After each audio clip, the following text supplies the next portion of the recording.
Hey guys and welcome back to बाइशर of 19। और खबर बहुत ही खराब है और हालत भी बहुत पतली है। जी हाँ, Xavi officially confirmed that he will be no longer the Barcelona manager at the end of the season. Xavi ने बोल दिया कि वो डिज़ाइन कर रहा है और इसका कारण तो आप सबको पता ही है। कल रात को यहाँ पे बार्सिलोना विलारियल के अगेंस्ट खेल रही थी होम गेम, जहाँ पे पहले तो बार्सिलोना 2-1 डाउन 2-0 डाउन हो जाती है। उसके बाद बार्सिलोना 2-2 करती है, फिर 3-2 करती है और फिर एंड मोमेंट में जाके इक्वलाइजर खा जाती है।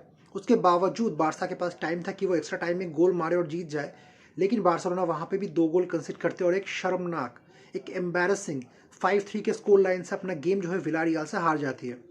और इसके बाद ही जावी अपने इंटरव्यू में ये बोल देता है कि Xavi will be resigning after the end of the season. अभी कुछ दिनों पहले ही क्लॉप ने रिजाइन करने के लिए बोल दिया, मतलब क्लॉप रिजाइन करेगा लिवरपूल से बोल दिया है। वो शॉक से फुटबॉल फैंस उभ रहे थे। अभी बार्सिलोना फैंस के लिए ये बहुत बड़ी खबर है और बहुत सारे लोग थे इंक्लूडिंग मी, जिसने पहले बहुत बार बोला था कि भाई जावी आउट, जावी टीम को संभाल नहीं पा रहा। लेकिन अब मुझे भी लग रहा है भाई जावी आउट कुछ ज़्यादा ही हार्श हो रहा है यहाँ पे, क्योंकि आप देखो जावी ने अपने शॉर्ट पीरियड ऑफ टाइम में जहाँ पर भी वो था यहाँ पे बार्सिलोना में जितने दिन भी था और अभी भी ऑब्वियसली है, उसने हमको लीग जितवाया जो कि हम 3-4 साल से जीते नहीं थे। स्पेनिश सुपर कप जितवाया, उसके बाद कोपा डेल रे के सेमीफाइनल तक आई थिंक हम पहुंचे थे पिछले साल।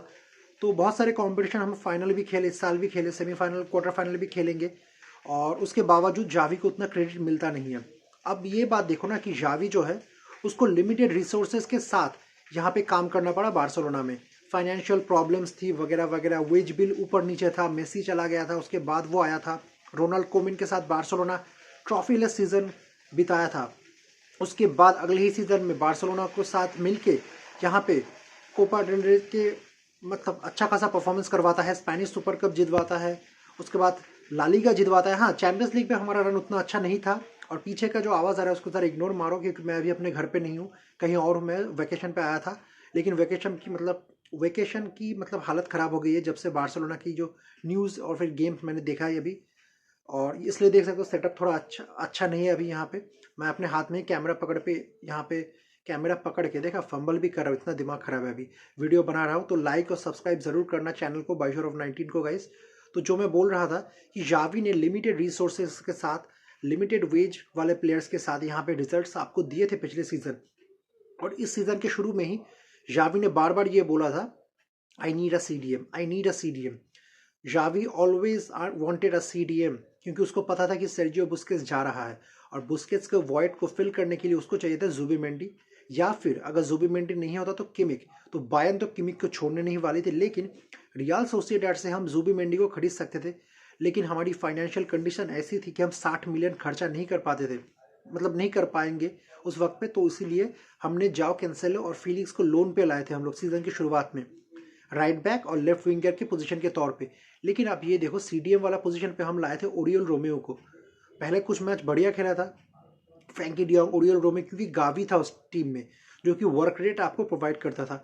अभी गावी की इंजरी के बाद से, और पेड्री भी इंजर्ड था बहुत टाइम से। अभी देखो ना, अभी जो हमारी टीम खेली है पिछले मैच में against Villarreal, Frenkie de Jong, Pedri और गुंडोगन तीनों ही काइंड ऑफ सिमिलर प्लेयर है। मैं similar in the terms of कह रहा हूँ, प्लेइंग स्टाइल की नहीं बात कर रहा हूँ।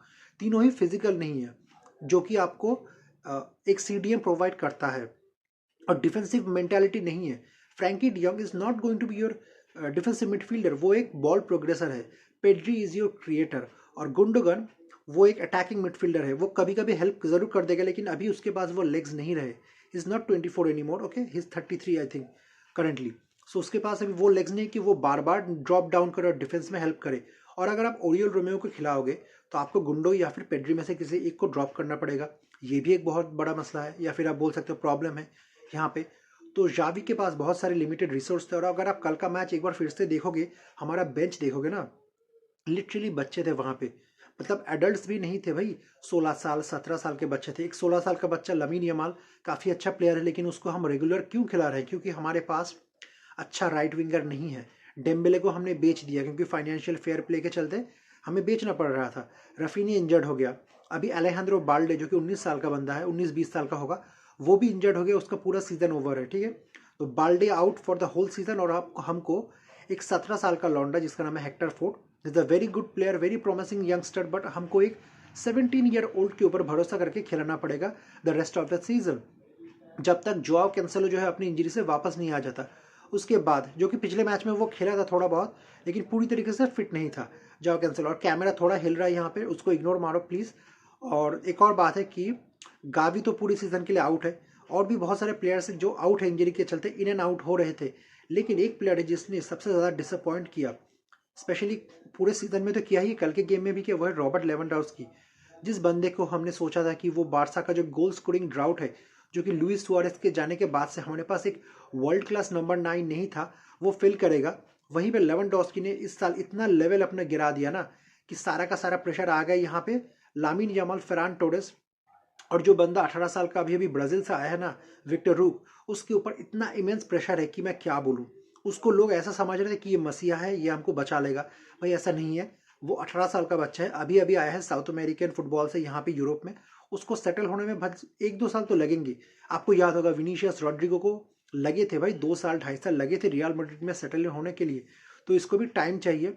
तो आई थिंक यहाँ पे सीजन तो अभी हम लोग कोपा डेल से बाहर है, सुपर कप से बाहर है, लालिगा से बाहर है। भाई लालिगा नहीं जीत रहे हम लोग।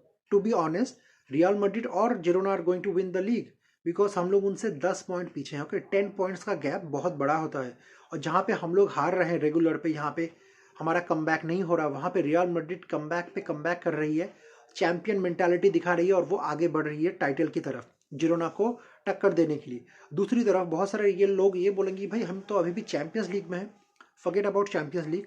अगर आप लोग नापोली को हरा भी ले तो ठीक है, अगर बार्सिलोना, मैं चाहता हूँ कि हरा दे नापोली को, तो क्वार्टर फाइनल से आगे हम लोग नहीं जा रहे। हम लोग चैंपियंस लीग में क्वार्टर फाइनल्स मैक्सिमम जाएंगे, और वही होगा। I think Xavi as a manager, उसने जितना भी किया बार्सिलोना के लिए बहुत बढ़िया किया।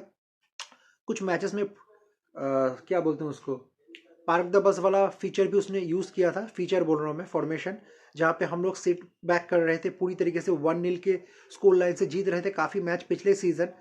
और लेकिन इस सीज़न उतना कुछ नहीं किया जावी ने, क्योंकि ऑब्वियसली इंजरी क्राइसिस थी इतनी ज़्यादा बार्सिलोना में।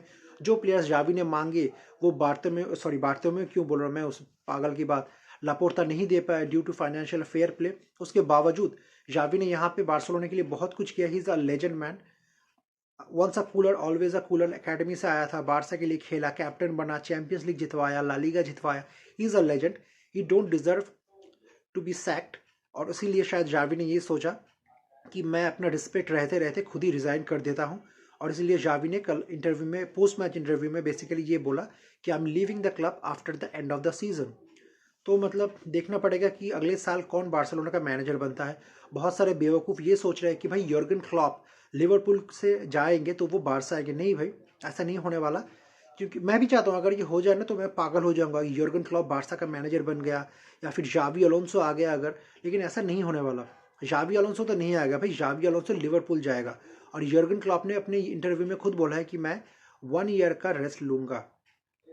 मेंटली भी ना यर्गन क्लॉप बहुत ज़्यादा ड्रेन हो चुका है। उसने बोला है कि मुझे 1 साल का रेस्ट चाहिए, 2025 में मैं डिसाइड करूंगा कि मैं किस क्लब को मैनेज करूंगा। तो अभी बार्सिलोना के लिए मतलब मैनेजर का ऑप्शन बहुत ही कम है। बहुत सारे लोग आर्टेटा बोलेंगे, लेकिन आर्सेनल आई थिंक जाने नहीं देगी उसको। तो अगर शावी ऑब्वियसली जो जा रहा है इस सीजन के एंड में, उसके बाद बारसा का जो बी टीम का जो कोच है ना, उसको as a replacement, as a interim manager तो नहीं बोल सकते, एज अ सब्सिट्यूट मैनेजर भी आप बोल सकते हो। 1 साल के लिए, सिर्फ 1 साल के लिए, 1 साल के टर्म के लिए उसको मैनेजर बनाया जाएगा, जब तक कोई बड़ा नाम बार्सिलोना को नहीं मिल जाता। तो मतलब यही था एक स्टेट ऑफ माइंड एक बारसा फैन का। आप लोग समझ सकते हो कितना ज़्यादा डिवेस्टेटिंग है कि मैं हॉलीडे पे होकर भी यहाँ पे एंजॉय नहीं कर पा रहा था पिछले कुछ दिनों से, और आज भी नहीं कर पाऊंगा, क्योंकि मेंटली बहुत ज़्यादा ड्रेन हो चुका हूँ मैं भी बारसा के गेम देख देख के। और देखते हैं भाई क्या होता है अगले गेम में। ज़्यादा स्ट्रेस नहीं लेना चाहिए, लेकिन मैं ले लिया यहाँ पे। तो चलो गाइस, मिलते हैं अगले गेम में, अगले गेम के वॉच अलॉन्ग में, अगर मैं जब तक घर वापस आ जाऊँगा। तो तब तक के लिए good bye and peace out.